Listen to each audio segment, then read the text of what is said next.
Chapter 4 Thought and Purpose.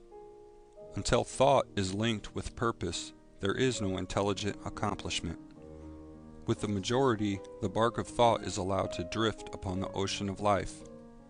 Aimlessness is a vice, and such drifting must not continue for him who would steer clear of catastrophe and destruction.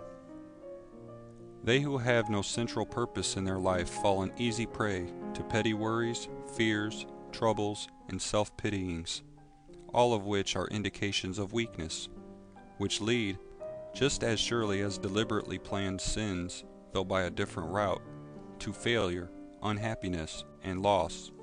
For weakness cannot persist in a power-evolving universe. A man should conceive of a legitimate purpose in his heart and set out to accomplish it. He should make this purpose the centralizing point of his thoughts. It may take the form of a spiritual ideal, or it may be a worldly object, according to his nature at the time being. But whichever it is, he should steadily focus his thought forces upon the object which he has set before him. He should make his purpose his supreme duty, and should devote himself to its attainment, not allowing his thoughts to wander away into ephemeral fancies, longings, and imaginings. This is the royal road to self-control and true concentration of thought. Even if he fails again and again to accomplish his purpose, as he necessarily must until weakness is overcome, the strength of character gained will be the measure of his true success, and this will form a new starting point for future power and triumph. Those who are not prepared for the apprehension of great purpose should fix the thoughts upon the faultless performance of their duty, no matter how insignificant their task may appear. Only in this way can the thoughts be gathered and focused, and resolution and energy be developed, which being done, there is nothing which may not be accomplished.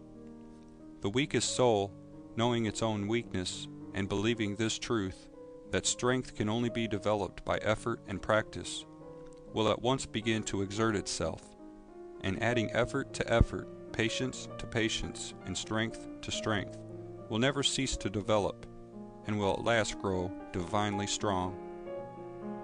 As the physically weak man can make himself strong by careful and patient training, so the man of weak thoughts can make them strong by exercising himself in right thinking.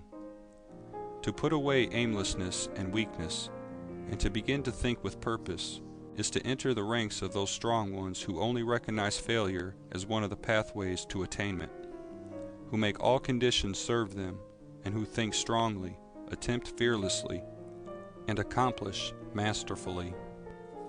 Having conceived of his purpose, a man should mentally mark out a straight pathway to his achievement, looking neither to the right nor the left. Doubts and fears should be rigorously excluded.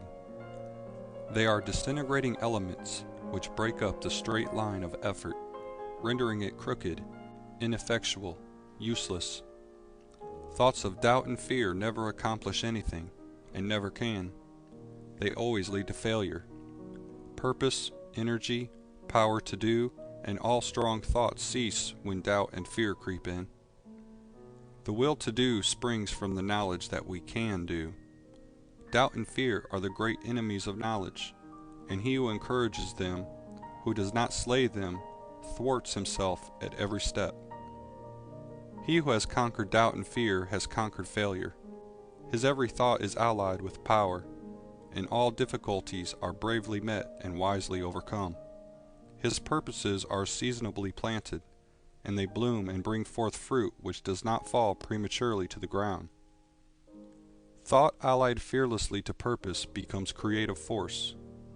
He who knows this is ready to become something higher and stronger than a mere bundle of wavering thoughts and fluctuating sensations.